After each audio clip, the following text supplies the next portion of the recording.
Back in 1964, the Indian Air Force's first supersonic jet entered service, the Mig-21F, and India quickly became a very enthusiastic user of the plane. They went so far as to license production of the jet, and in total, over 850 MiG-21s of various models flew for the IAF, with over 650 of them built locally in India. Looking at the big picture, the MiG-21 was a major factor for India. It formed the backbone of their Air Force for about 30 years, and producing it locally was an enormous boost economically. Enough so that some analysts consider the MiG-21 to be almost solely responsible for the modernization and current state of India's aviation industry. Of course, nothing is perfect, and there's a flip side to all this.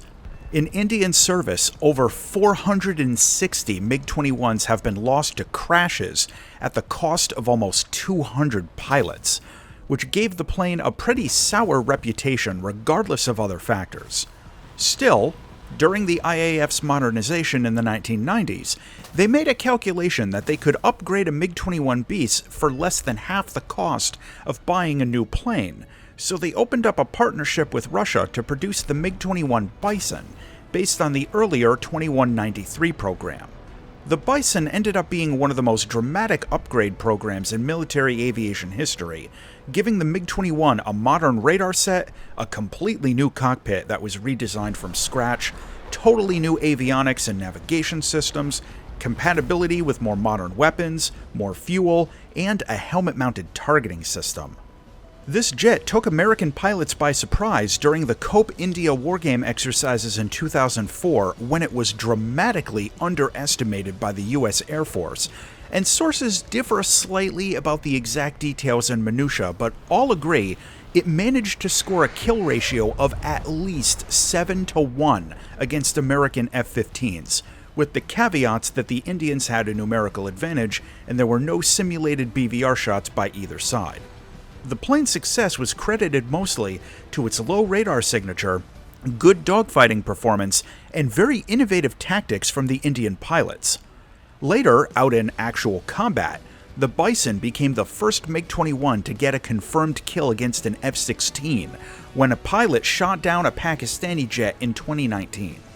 Still, despite all this, the MiG-21 Bison is showing its age, and it's currently in the process of being phased out of service by the IAF, with its final retirement expected in 2025. What we get in War Thunder is the Mig-21 Bison, a premium pack vehicle in rank 8 of the British Air Tree, sorry for that to my viewers in India, and the jet currently has a battle rating of 11.7. This plane has a full ballistics computer for all of its air-to-ground weapons, the EEGS for dogfighting, and the Tarang radar warning receiver. This is a fully modern direction-based unit with a good band spread and 39 itemized threat types, one of the best RWR units in the game right now. Its radar is the Kopio 21, an I-band set with a pretty impressive list of features, including multiple pulse Doppler modes, multiple ACM boresight frames, track while scan, and a ground targeting mode. This radar can track moving objects on the ground.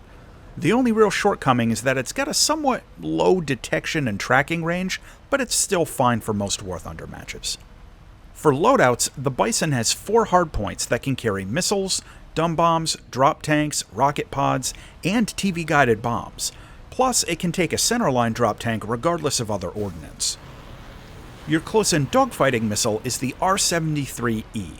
This remains arguably the best dogfighting missile in the game. It's got an all-aspect infrared seeker with strong high off-bore sight targeting, 40 Gs of pull, and infrared counter measures. Most of your kills will probably be using this weapon. For medium-range shots, you can take the radar or infrared versions of the basic R-27. These are nominally BVR weapons, but realistically, you want to use them within about 10 kilometers, with the R-27R1 being semi-active radar guided, and the R-27T1 being infrared. I'll talk more about those later. Your guided bomb is the CAB 500KR. You can only take 2 of these, but they can attack moving targets, and it gives the Bison a credible role as close air support out over a ground battle. In terms of its flight performance, there are a lot of caveats with this jet. I want to stress, like I always do for high-tier premium jets, that if you're jumping into this and skipping most of the tech tree, flying this thing will be a pretty major culture shock, and you should expect that it's going to take some practice before you get comfortable with it. For more experienced pilots, you'll mostly know what to expect here. Despite its vastly upgraded weapon system, it's still a MiG-21, except it's at BR 11.7, so you're generally flying against stuff that has much better flight performance. That isn't to say the Bison is bad, it's absolutely not, but just consider that you're going up against F-16s, MiG-29Gs, Mirage 2000s, and even Gripen A's in an up tier.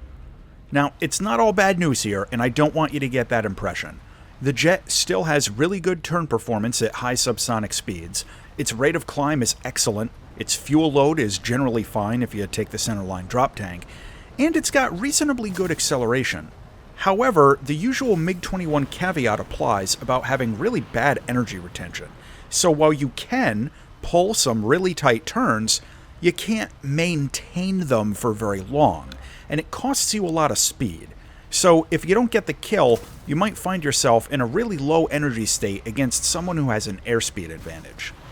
I do want to point out something that ends up being a major issue though. It's top speed at low altitude. This is another case where the MiG-21's performance is generally strong on its own, but at this BR it struggles to compete sometimes. The majority of other planes can outrun or chase down the MiG-21 at low altitude, mostly because of its comparatively low wing rip speed. Earlier MiG-21s were able to use their flight performance to make up for a fairly basic weapon system against the planes they were competing against, but this time, it's the weapon system compensating for lackluster flight performance, at least compared to other jets at the top tier. Taking this jet out into air battles will, again, be an enormous learning curve if you're jumping into this and skipped most of the tech tree. Now the good news is that the weapon system on this jet is pretty good, and with some practice, you can have a lot of fun with this thing. For real, I was genuinely surprised by how much I like this jet, even if I'm not going out getting 6 kills every match. Now, this brings us to the first big consideration. It's missiles. You only get 4 missiles, 2 R-73s and 2 R-27s. This means that you have to fire them much more sparingly, and you can't use throwaway shots to force opponents into defensive maneuvers like you can sometimes get away with on an F4 or something. You've got to try and make every shot count, which means a lot of split-second decisions.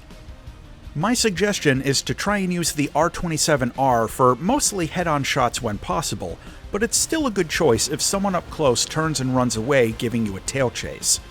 The R-27T can be a really nasty surprise if you turn your radar off and use it for sneak attacks out on the flanks. But the 27s take a few seconds to get up to speed, and they're not really good for close-in dogfighting most of the time. That's where the R-73 comes in. This thing is just a monster, and combined with the helmet-mounted sight, you can get some absurd high off-bore sight kills with this thing. But again, just try to remember that you've only got 2 of them. What I typically do is try to use positioning early in the match to get a good firing solution for the R-27s, then after firing those off, I go in for dogfighting with the R-73s. It doesn't always work out that way, especially if you get dogpiled, but it's still a fairly safe tactic, even if you're new to top tier. In terms of ground attack, don't bother in air battles. But the TV-guided bomb actually makes this credible for close air support out over a ground battle. Plus, the ground targeting mode on the Kopio radar can help you find moving targets to attack without even having to rely on teammate scouting. But, like with air battles, this will be a big learning curve, as the threat environment over top-tier ground RB is insane, so you should expect to get shot down pretty often, even if you're not doing anything wrong.